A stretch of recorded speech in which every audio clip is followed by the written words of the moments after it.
Air ഇന്ത്യയുടെ ഇന്നത്തെ Ahmedabad London വിമാന സർവീസ് റദ്ദാക്കി. വിമാനം ലഭ്യമല്ലാത്തതിനാൽ സർവീസ് റദ്ദാക്കിയെന്നാണ് അധികൃതരുടെ വിശദീകരണം.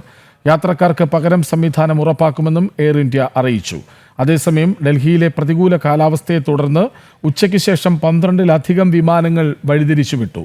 വിവരങ്ങളുമായി ജിഷ്ണു കൃഷ്ണൻ ഡൽഹിയിൽ നിന്നൊപ്പം ചേരുന്നു. ജിഷ്ണു, വിമാനമില്ല എന്നാണ് അധികൃതർ പറയുന്നത്.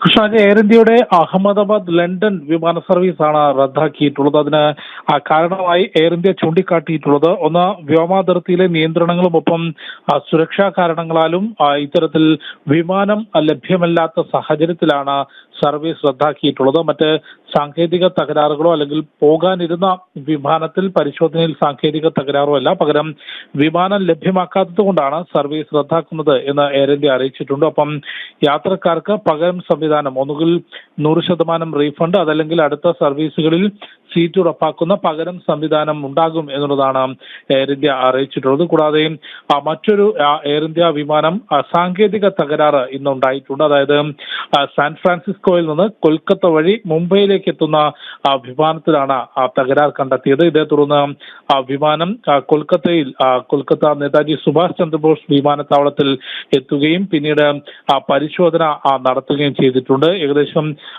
വലിയ സമയം ആ വിമാനത്തിന് കൊൽക്കത്തയിൽ പരിശോധന നടത്തേണ്ടി വന്നു എന്നാണ് മനസ്സിലാക്കേണ്ടത്. എന്നാൽ എന്തായിരുന്നു ഈ കണ്ടെത്തിയിട്ടുള്ള തകരാറ് എന്നത് സംബന്ധിച്ച ഒരു വിശദീകരണം, അതായത് ഈ സാൻ ഫ്രാൻസിസ്കോ മുംബൈ വിമാനത്തിന് എന്തായിരുന്നു തകരാർ എന്നത് സംബന്ധിച്ച ഒരു വിശദീകരണം ഇതുവരെയും എയർ ഇന്ത്യ നൽകിയിട്ടില്ല. കൂടാതെ ഡൽഹിയിൽ ഉച്ചയ്ക്ക് ശേഷം കനത്ത മഴ അനുഭവപ്പെട്ടിരുന്നു. പ്രതികൂല കാലാവസ്ഥയെ തുടർന്ന് 12-ലധികം വിമാനങ്ങൾ വഴിതിരിച്ചുവിടുകയും ചില വിമാന സർവീസുകൾ റദ്ദാക്കുകയും ചെയ്തിട്ടുണ്ട് എന്നാണ് വിമാനത്താവള അധികൃതർ അറിയിച്ചിട്ടുള്ളത്. ശരി, എയർ ഇന്ത്യയുടെ ഇന്നത്തെ അഹമ്മദാബാദ് ലണ്ടൻ വിമാന സർവീസ് റദ്ദാക്കി.